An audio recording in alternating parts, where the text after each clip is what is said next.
जय गौ माता, वंदे गो मातरम। दोस्तों, आईआईटी पास आउट जो व्यक्ति गोबर के ऊपर काम कर रहा है, दोस्तों गोबर में आज तक कोई समझ नहीं पाया है कि गोबर के अंदर क्या है। अभी इन्होंने क्या बताया मैं तो समझ भी नहीं पाया। हम उसी से ही समझने का प्रयास करते हैं। अपना नाम, क्वालिफिकेशन और क्या करते हैं? मैं डॉक्टर सत्यप्रकाश वर्मा, आईआईटी बॉम्बे से ग्रेजुएट और पीएचडी, और यूएस से मेरी सेकंड पीएचडी है। जैसे सर ने कहा कि अभी तक कोई समझ ही नहीं पाया कि गोबर में होता क्या है, तो मैं आपकी मुश्किल आसान कर देता हूँ। गोबर दो चीजों से मिलकर बनता है, एक होता है सेलुलोज और दूसरा होता है लिग्निन। मोटी भाषा में कहूँ तो ये लिग्निन गाय के गोबर का गोंद है और ये वो सेलुलोज है जिसे इस गोंद के साथ बांध देते हैं तो गोबर बन जाता है। हम यहाँ पर क्या कर रहे हैं, जैसे दूध फाड़ने की तकनीक होती है फर्मेंटेशन, और उससे दही बनाने के बाद आप 1000 प्रकार के उत्पाद बना सकते हैं।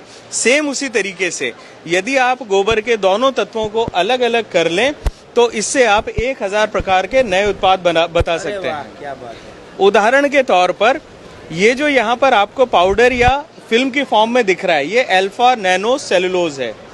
1 किलो देसी गाय के गोबर से निकलता है 8 से 10 ग्राम, लेकिन 1 ग्राम की कीमत होती है 800 रुपए से लेके 8000 रुपए। वाह, क्या बात है। यानी 1 किलो गोबर का मतलब हुआ 8000 रुपए से लेके 80,000 रुपए का रेवेन्यू। ये जो गाय के गोबर का गोंद या लिग्निन जिसे हम कहते हैं, इसकी कीमत होती है 45 रुपए से 50 रुपए किलो, और ये इस्तेमाल होता है आपकी प्लाईवुड इंडस्ट्री के लिए, जो चिपकाने वाला अधेसिव होता है उसके लिए। अगर मैं दूसरे प्रोडक्ट की बात करूं, इस पाउडर का इस्तेमाल क्या क्या है, जैसा मैंने आपको बताया 1000 प्रकार के हैं। छोटी सी उदाहरण देता हूं, ये आपके सामने बाड़मेर की रेत है, रेगिस्तान की रेत, जिसमें कुछ भी उग नहीं सकता, इस मिट्टी को कभी बांधा नहीं जा सकता। लेकिन अगर आप नैनो सेलुलोज से बने हुए नैनो बायो फर्टिलाइजर को इस्तेमाल करते हैं, ये 5 दिन पुरानी वही बाड़मेर की रेत है जिसके ऊपर काला फंगस उग गया है, और इस रेत से आप मिट्टी का ढेला बना पा रहे हैं। यानी इसमें कैरियर भी है और न्यूट्रिएंट भी है। उसी sand convert to soil, sand को सॉइल में कन्वर्ट करने का फॉर्मुलेशन।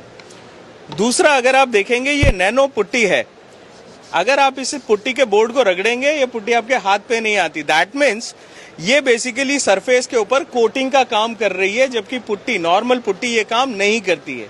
ये वाटरप्रूफ है, वॉशेबल है, हर कलर में अवेलेबल होती है। और सबसे खासियत आम आदमी के लिए क्यों इंपॉर्टेंट है, क्योंकि ये लगाने के बाद आपको किसी भी पेंट या डिस्टेम्पर की जरूरत नहीं पड़ती है।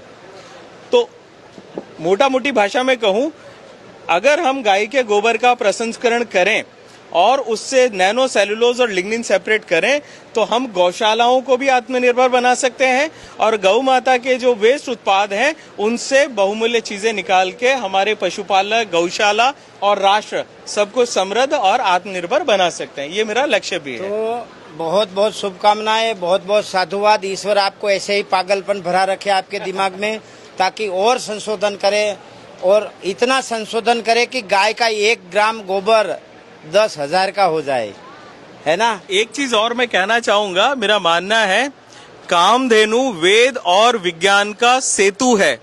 हमें इस सेतु को और मजबूत करने की जरूरत है।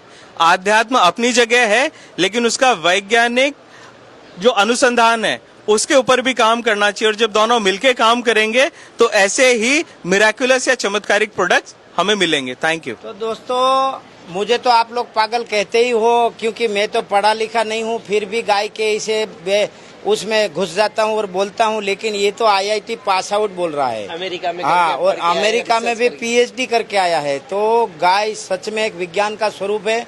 यदि आपको उस स्वरूप को समझना है तो गाय के चरण में जाना पड़ेगा। गाय एक बहुत बड़ा अर्थ उत्पादन का भंडार है, गाय एक बहुत बड़ा रोजगारी का भंडार है। आपका संपर्क क्या है, नंबर क्या है आपका? 9599876530। आपकी वेबसाइट का नाम क्या है? gobarwala.com, GOBERWALA.com।